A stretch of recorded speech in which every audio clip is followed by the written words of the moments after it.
Hey, so I am going to use Henry to show you some of the structures and like body parts that you're going to need to know for the Module 5 quiz coming up per request. So we're going to start super simple with Henry. So of course we're going to rip him in half because that's how you see all the good stuff.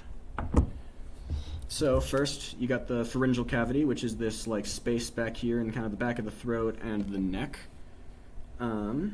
And that can be split up into like the nasopharynx, which is like the pharyngeal cavity where the nasal cavity is, the oropharynx, which is like the pharyngeal cavity where the oral cavity is, and then I think it's the larynx. It's not the larynx pharynx.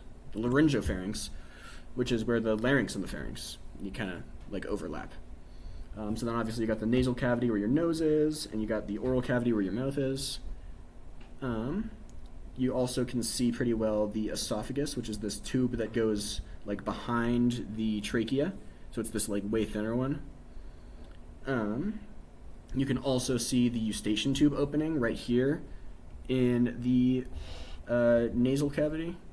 And if you remember what the eustachian tube is, it's the tube that goes from like your middle ear to your nose for like pressure equalizing. So that's where it comes out in the nasal cavity.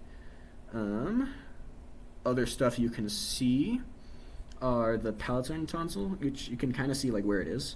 So it's, you know, on like the side of your, like the back of your throat next to your soft palate. You can see your platysma, which is one of the neck muscles. It's this big one right here.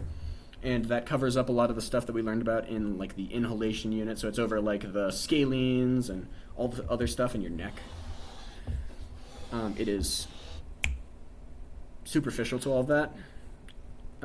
You can also see the velum and the uvula. So the velum is like the velopharyngeal port, obviously. It's that like muscle that can cover up the top of your nasal cavity. And then you can see your uvula, which is like the little fleshy bit that dangles down.